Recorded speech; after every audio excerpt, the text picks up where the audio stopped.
Alors bonjour à tous et bienvenue dans cette première vidéo dédiée à la RSE.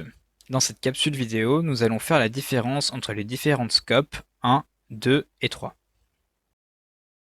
Pour commencer, les entreprises sont de plus en plus scrutées pour leur empreinte carbone. Comprendre et quantifier les émissions de gaz à effet de serre est crucial pour les entreprises qui cherchent à réduire leur impact environnemental et à démontrer leur engagement en faveur de la durabilité. Le Greenhouse Gas Protocol a établi un cadre normalisé pour la classification et la déclaration des émissions de gaz à effet de serre en les classant en 3 portées.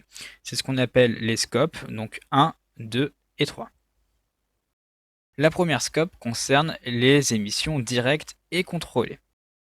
Il s'agit ici des émissions du champ d'application 1 qui englobe les émissions directes provenant de sources détenues ou contrôlées par l'entreprise. Ces émissions sont généralement plus faciles à mesurer et à contrôler car elles se produisent dans le cadre des activités immédiates de l'entreprise. Ça peut par exemple correspondre à la flotte de véhicules utilisés par l'entreprise ou encore à l'énergie utilisée pour la production. La scope 2, ça concerne les émissions indirectes mais qui restent mesurables. Elle représente les émissions donc indirectes des gaz à effet de serre provenant de l'achat d'électricité, de vapeur, de chaleur ou de refroidissement. Bien qu'elles ne soient pas directement générées par l'entreprise, ces émissions sont tout de même attribuées à la consommation d'énergie de l'entreprise. Le calcul des émissions du scope 2 est relativement simple puisqu'il s'agit de multiplier la quantité achetée par le facteur d'émission correspondant. La troisième scope concerne la chaîne de valeur.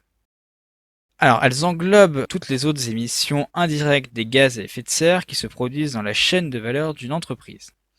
Cela comprend les émissions des activités en amont, telles que l'extraction des matières premières, les opérations des fournisseurs, ainsi que les activités en aval, telles que la distribution des produits et l'utilisation par les clients.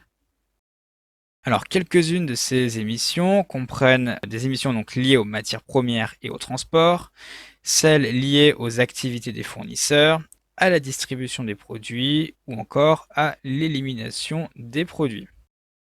Ces émissions-là ne sont pas rattachées à l'activité propre de l'entreprise. Enfin, pour terminer, vous pouvez mettre sur pause ici et vous avez une petite cartographie récapitulative des différences entre les trois scopes.